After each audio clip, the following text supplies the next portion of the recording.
Hello everyone and welcome back to my channel. My name is Rhiannon and today I'm going to take you guys book shopping with me.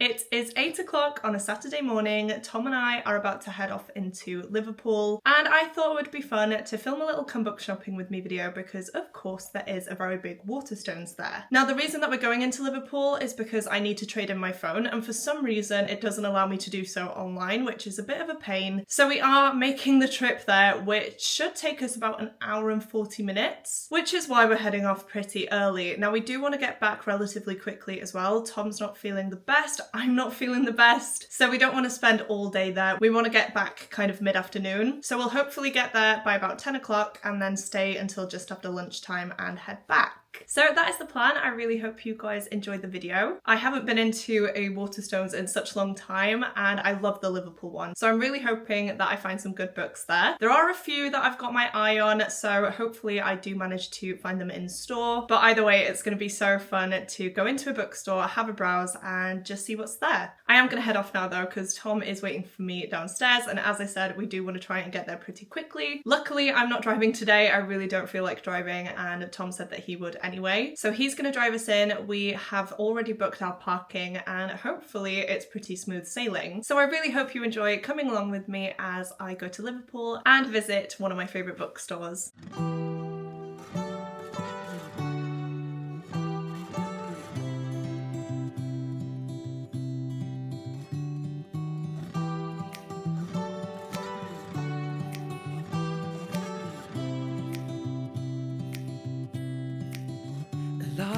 Changed since we last spoke.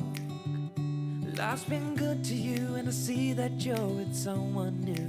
Maybe you are better off now that you're with him. But when I see your face I can't stop myself from spiraling. Now I'm falling down, 'cause I can't focus when you are around. But I will try my best to carry on without you like you've done. Though I'm lost and out of breath, I will carry on without you like you've done. But I'm not over you.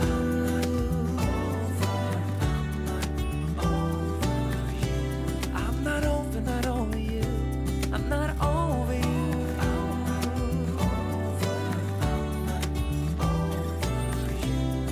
My heart belongs to you.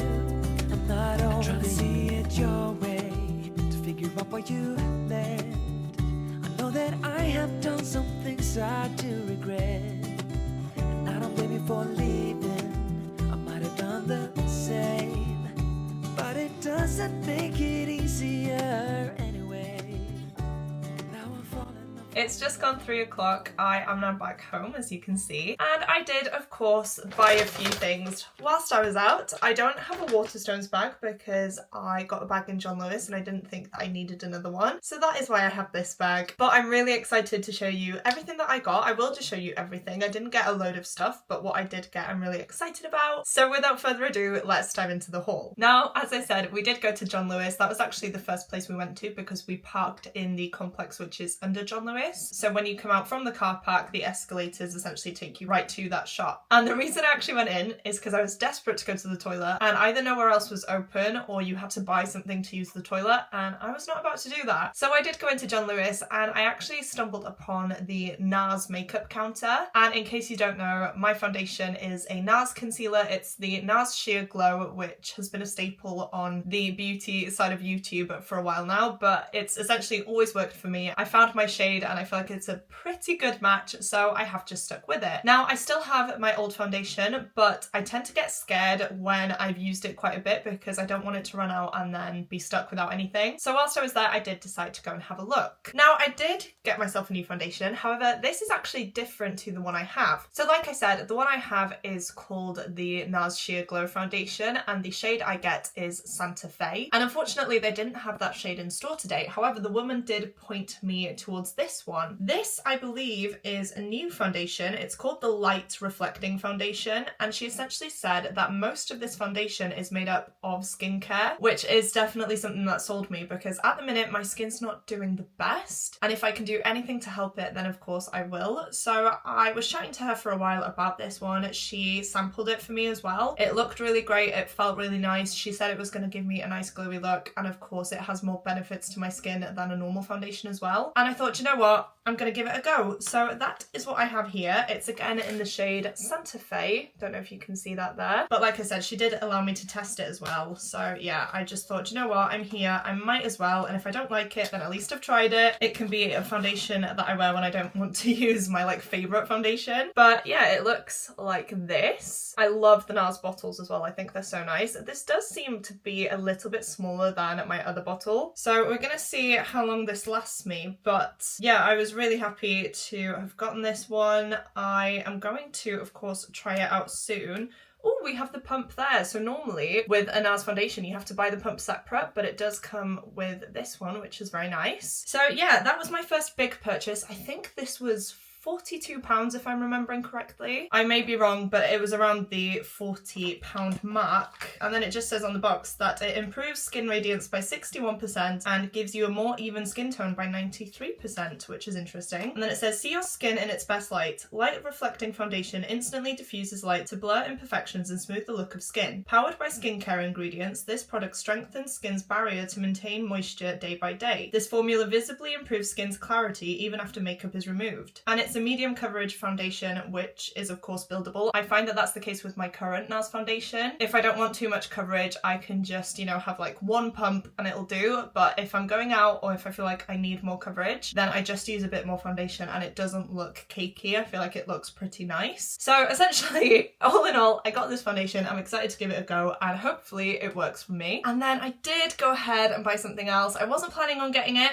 but I was there and it's something I've debated for a while, and I thought, you know what, I'm just gonna have a chat to this woman about it, and she was really helpful. So my purchase was a NARS concealer, and as I've said, I've been thinking about this for a while. I currently use the Collection Lasting Perfection concealer. It used to be really cheap, it's not the cheapest anymore, and I just thought, you know what, I want a nice concealer so that when I do put some effort in with my makeup, then my concealer is just as nice. But I wasn't sure which shade I would want, because obviously I have never bought a NARS concealer before. So whilst I was there and whilst I was buying this, the woman asked me if I wanted it to blend or if I wanted a bit of a lighter tone to it. And I did say that I would like it a little bit lighter than my foundation, and she did recommend me this colour, which is Creme Brulee. So let me just get it out the box to show you. There we go. This is what it looks like. Hopefully you can see that properly. But yeah, I thought I'd treat myself. I think this was around £20, maybe even more, which is definitely pricey for a concealer. I'm definitely not going to use it all the time. Like I said, it's going to be for occasions when I feel like I do want to make an effort with my makeup and I want to look my best. So I will be saving this for special occasions. But yeah, if I show you both together, there's not much of a difference actually. Hopefully you guys will be able to see this. I'm not holding them the best for you guys, but this is what we're gonna go with. And yeah, I'm really happy to have both of these. And yeah, I just thought whilst I was there, I'd bite the bullet and I treat myself to a bit of new makeup. Then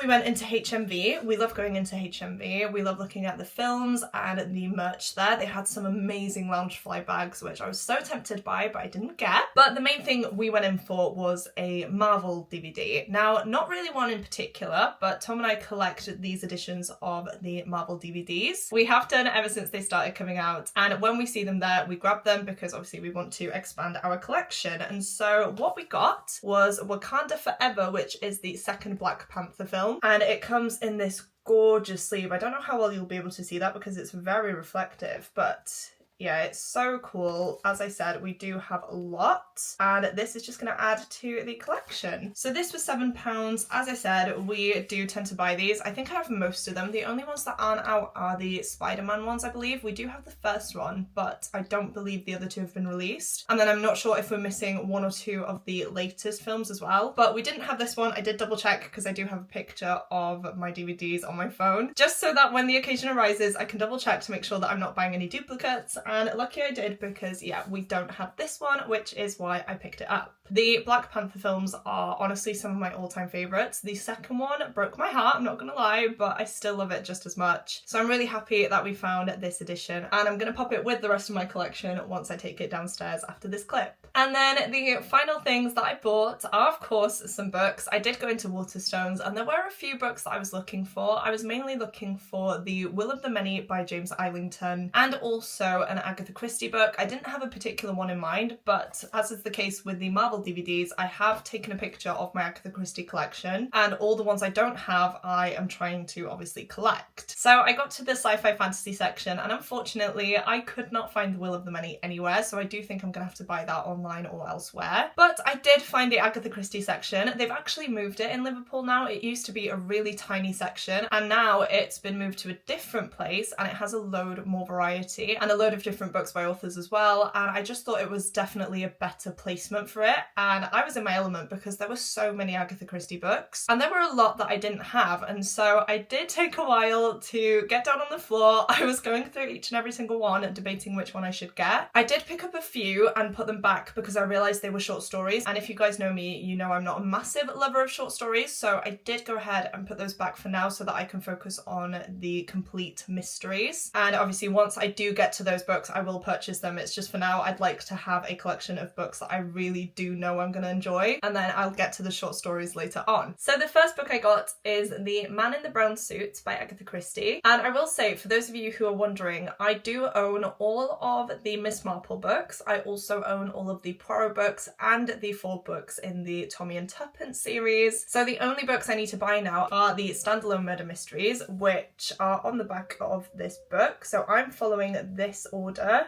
in which to read them, and I'm also of course using this as my checklist of which books I now own. I do have a few from here, and obviously I've added a bit more today, but I definitely have a long way to go, so I'm glad that I managed to get these 3 books today. And I will say I did use my Waterstones points as well, so these books were technically free, right? Anyway, back to this one. I did get The Man in the Brown Suit because this is the first one that's listed on this list on the back of the book, and I just thought, you know what, it's here, I'm gonna get it, and that will start off my journey reading these standalones. And it just says here, pretty young Anne Bedingfield has come to London looking for adventure, but adventure finds her when a strange smelling man falls off an underground platform and is electrocuted on the rails. The police verdict is accidental death. But who was the man in the brown suit who examined the body before running away? Armed with only one cryptic clue, Anne is determined to track him down and bring the mysterious killer to justice. The synopsis is what sold me on this one. I could have left it there and got something else, but I read that and I was like, no, this is coming home with me. This sounds insane. I need to give it a read. So that is why I did decide to go for this book.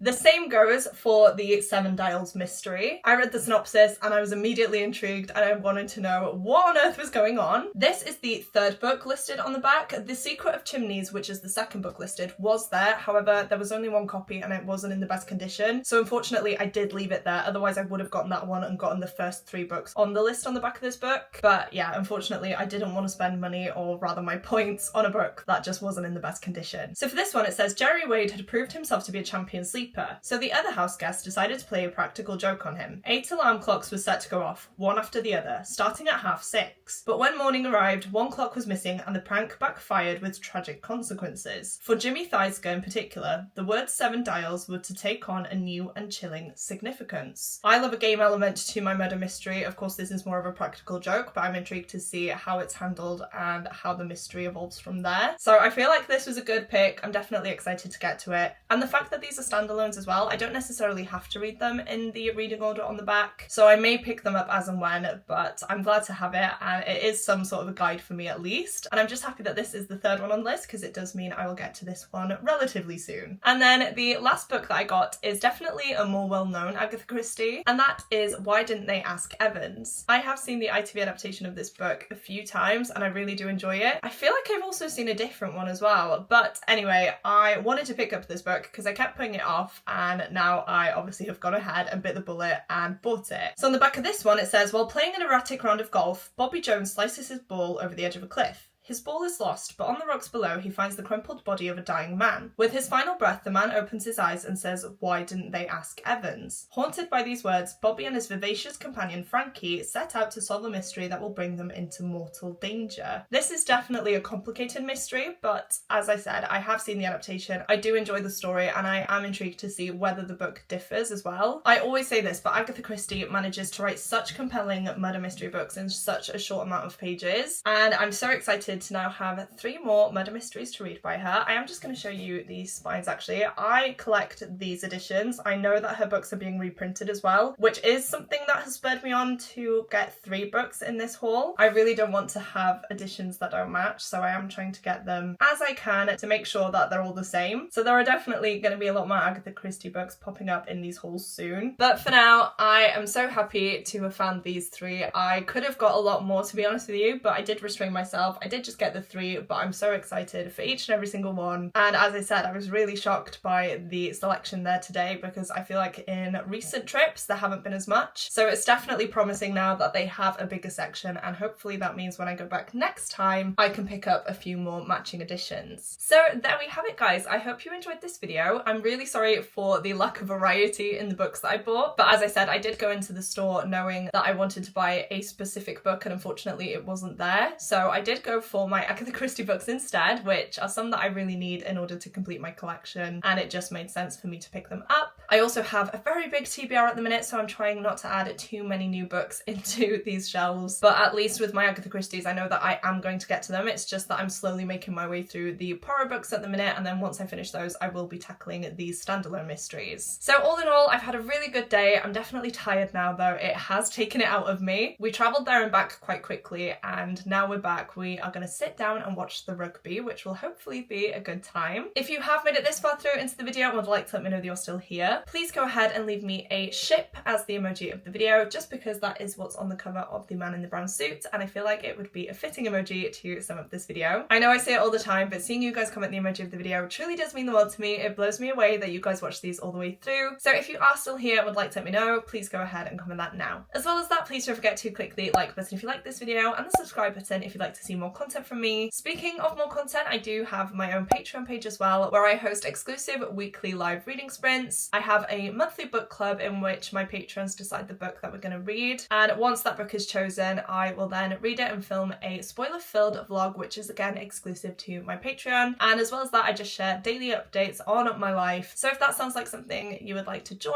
I will have the link to my Patreon listed in the description box. Thank you so much to everyone who has joined my Patreon so far. It genuinely blows me away and it means the absolute world. But that is it from me today, guys. Thank you so much for watching, and I will see you soon in my next video. Goodbye!